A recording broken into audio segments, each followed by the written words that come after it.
Firstly, it's an honour to be presenting the Sarah Tait Award. She still definitely lives on in the memory of the VIS athletes, and certainly those that were lucky enough to train and be a part of her presence.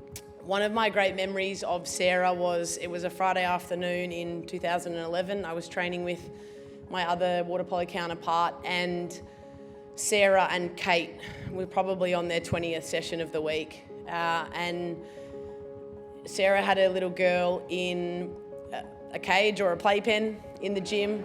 And I said to my counterpart, geez, I'm flat, but that's incredible. What a woman. She's, you know, an incredible role model for someone like myself, you know, in the VIS. And I said to VB, I said, do you reckon she's superhuman? People ask me about coaching your wife and what you would do, and I always say I wouldn't advise doing it unless your wife was Sarah and she was rowing with Kate. Like the duck analogy, you never see how hard they're kicking out in the water, and that couldn't have been more true with Sarah. All right, take us back to the start line. For Australia, Kate Hornsey and Sarah Tait. I just remember having this feeling of like, here we go. And away they go. And we are now getting to the crunch. I'd had no concerns about the execution of the two in the boat. They had this under control. So it was a funny feeling of having done everything and it was over to them, and I was a spectator at that point. One of Australia's most successful rowers, Peter Anthony, was Olympic gold medalist from 1992. He was there commentating, and he grabbed me at one stage and said, they're the best looking crew on the water, and I think they were. I loved the way they rowed. They figured out this incredibly harmonious, it was almost musical, it had such predictable kind of harmony together. Cross it first. The battle for a second goes on. The crowd roars them to the finishing line. Great Britain are going to touch first. And a terrific effort from Australia at the end just to pick New Zealand into second. You know, the hair still stands up in the back of your neck, and you can kind of see how far back they actually came to claw that silver, and how significant even getting from fourth to bronze would have been, let alone rolling up to silver and really getting so close to the Brits at the end. It's a real, true Australian grit story, I think, and the two of them really had this confidence in one another, and they'd grown up rowing together as well. Even though one was from Western Australia, one was from Tasmania, the coach from Victoria and training in Melbourne at VIS. You know, it's a real, you know, a disparate group really. They used to joke about me being the third wheel in that relationship all the time, and as I said, they were as thick as thieves, the two of them. Coaching your wife only works under certain circumstances, but you know, in that instance it worked incredibly well. The thing I would always say about them is that it always felt easy.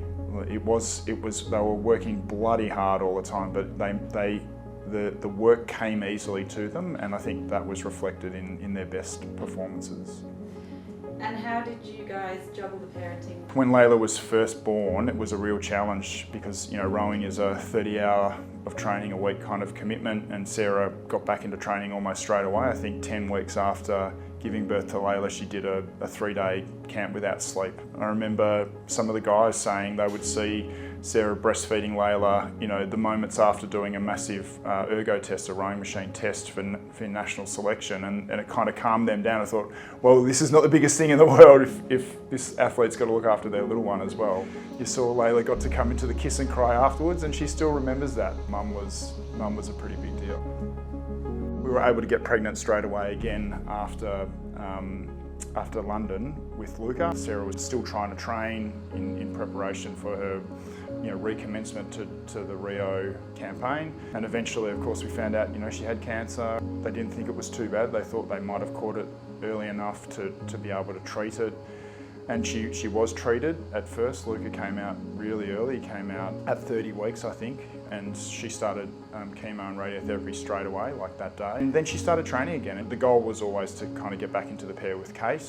Unfortunately, you know, her cancer came back, and eventually she had to stop to really focus on her health. She watched the Rio campaign really closely. She didn't quite make it through to see the ultimate outcome in Rio, but you know, I think she knew that they were going to deliver something really special. There's no doubt that some of the young rowers learned a lot from her. She was a natural teacher. She taught through example and through care and calm guidance, and I think she provided a really good example to follow. How do you keep the spirit of Sarah alive for your kids? Layla has a very strong memory of her time with Mum, and I really rely on her a lot, in the moments when I'm sad and want to reflect. We chat, and we actually have a beautiful relationship to the sadness. What I try and do is I try and talk to the kids a lot about the things that made Sarah great, her calmness and her demeanour, particularly in pressured situations, her ability to show kindness in the key moments to people. And I think being able to be tough and kind at the same time is a secret weapon. The days where we come back here for the Sarah Tait Spirit Award, that reminds them, I think, of what their mum did and what their mum was, and more importantly, how their mum made other people feel, and that's pretty powerful.